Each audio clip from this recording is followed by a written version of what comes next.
राधे कृष्णा दोस्तों, आइए आज आपको भगवत गीता का तीसरा अध्याय का हिंदी अर्थ सुनाते हैं। श्लोक का अर्जुन बोले, हे जनार्दन, यदि आपके कर्मफल की इच्छा अपेक्षा ज्ञान श्रेष्ठ मानते हैं तो फिर हे केशव, मुझे भयंकर कर्मों में क्यों लगाते हैं।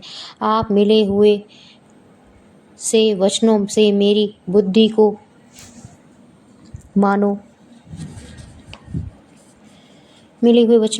बुद्धि को मानो मोहित कर ले रहते हैं। इसलिए उस एक बात को निश्चित करके कहिए जिससे मैं कल्याण को प्राप्त हो जाऊं। श्री भगवान जी बोले, हे निष्पाप, इस लोक में 2 प्रकार की निष्ठा मेरे द्वारा पहले कही गई थी।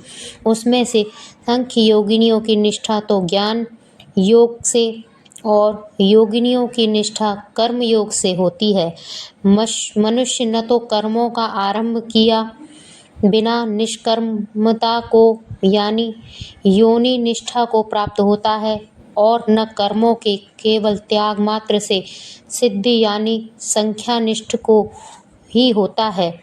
निसंदेह कोई मनुष्य किसी भी काल में क्षण मात्र भी बिना कर्म किए नहीं रहता, क्योंकि सारा मनुष्य समुदाय प्रकृति जनित गुणों द्वारा परवश हुआ कर्म करने के लिए बाध्य किया जाता है। जो मूढ़ बुद्धि मनुष्य समस्त इंद्रियों को हठपूर्वक ऊपर से रोकर मन से उन इंद्रियों के विषयों का चिंतन करता रहता है, वह मिथ्याचारी अर्थात दंभी कहा जाता है।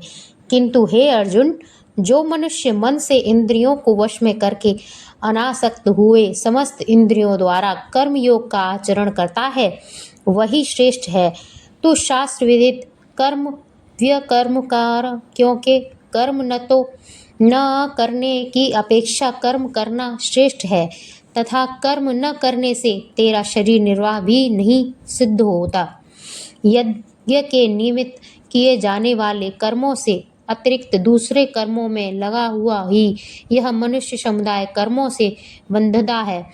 इसलिए हे अर्जुन, तू अस्तित्व से रहित होकर यह यज्ञ के निमित्त हो भली भांति कर्तव्य कर्म कर। प्रजापति ब्रह्मा ने कल्प के आदि में यज्ञ सहित प्रजाओं को रचकर उनसे कहा कि तुम लोग इस यज्ञ के द्वारा वृद्धि को प्राप्त हो और यह यज्ञ तुम लोगों को इच्छित भोग प्रदान करेगा वाला हो।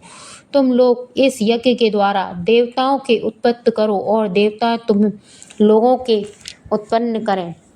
इस प्रकार निस्वार्थ भाव से एक दूसरे की उन्नति करते हुए तुम लोग उन्नत करते हुए कल्याण को प्राप्त हो जाओ।